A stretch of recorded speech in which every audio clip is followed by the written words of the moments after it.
Nous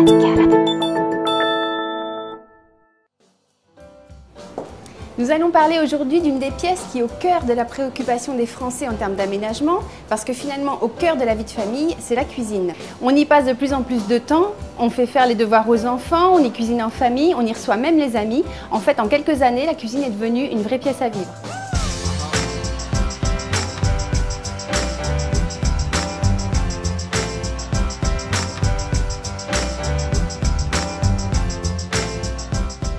Vous posez certainement beaucoup de questions. Comment aménager au mieux cette cuisine?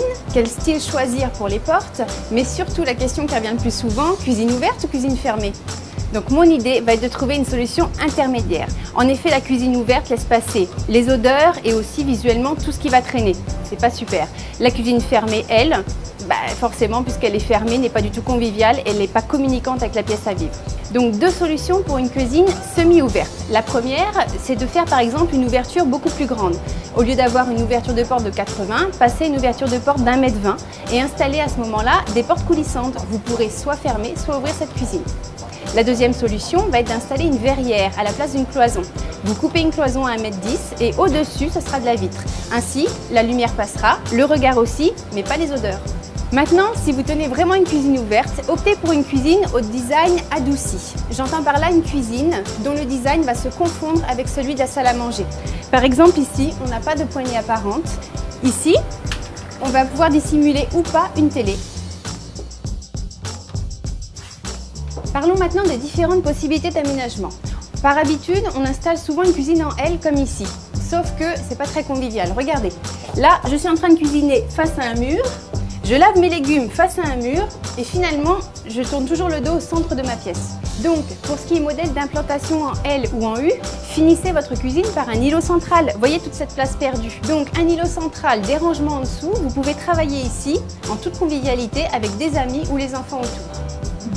Ma configuration idéale est la cuisine dite en parallèle. Vous avez d'un côté, ici, le grand mur de meubles. Donc vous allez intégrer tout le rangement, le four, l'électroménager, tout ce qui va vraiment vous servir au niveau du fonctionnel. Et donc de ce côté, donc en parallèle, vous allez avoir le plan de travail. Plutôt que d'avoir des petits bouts éparpillés un peu partout dans la cuisine, ce qui n'est pas pratique, vous avez tout condensé à cet emplacement. Il peut y avoir le lavage, la cuisson, mais en tout cas une seule et même surface de préparation pratique et fonctionnelle.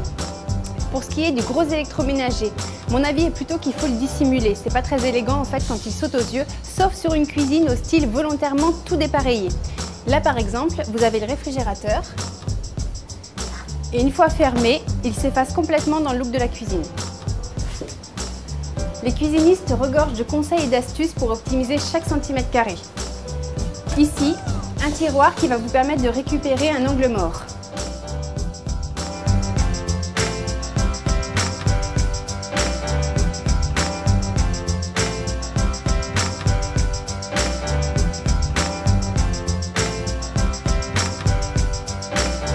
Pour ce qui est du style de votre cuisine, ça va beaucoup dépendre du style de votre intérieur, surtout si vous êtes sur une cuisine semi-ouverte.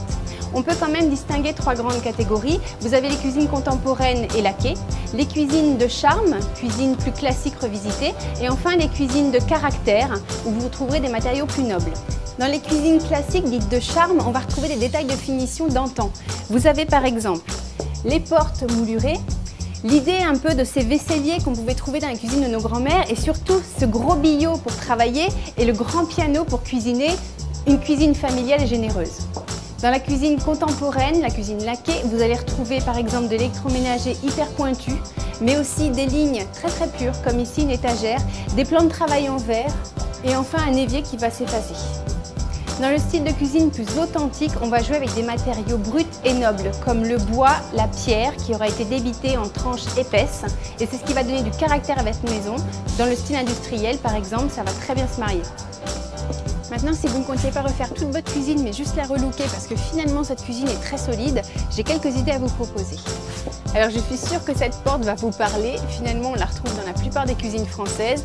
Moi j'ai une idée pour ne pas la mettre à la poubelle, c'est de la repeindre. Donc, vous commencez par dégraisser votre porte avec de l'acétone. Ensuite, vous utilisez une peinture spéciale carrelage. Oui, ça c'est l'astuce, vous n'aurez pas à poncer votre porte ni à la décaper. Soit peinture spéciale carrelage parce qu'elle est résistante, elle adhère directement sur la surface lisse, soit une peinture à base de résine qui en plus sera hyper résistante dans le temps. Pour finir, pensez à la poignée. Ça va être le détail qui va finir la porte. Vous avez ici de nombreux styles. Un look très contemporain pour une cuisine moderne, un look à l'ancienne pour une cuisine de charme comme on a vu tout à l'heure, ou enfin un look vieilli, un peu industriel qui pourra justement faire une cuisine beaucoup plus authentique. Dernière astuce, si vous voulez qu'on ne reconnaisse plus du tout votre ancienne cuisine, pensez à changer le plan de travail. Il suffit de mettre un nouveau plan de travail de 4 cm en surépaisseur de l'ancien pour minimiser les travaux. Vous démontez votre plaque chauffante et votre évier, vous les réinstallez par la suite. Vous verrez, l'effet sera bluffant. Ces quelques petits travaux en valent la peine. Voilà, vous avez maintenant tous les éléments en main pour faire vivre ou même revivre votre cuisine. On va se retrouver le mois prochain et on s'attaquera cette fois-ci à la salle de bain. J'ai plein d'idées, ne vous inquiétez pas et au pire, les magasins déco regorgent de produits.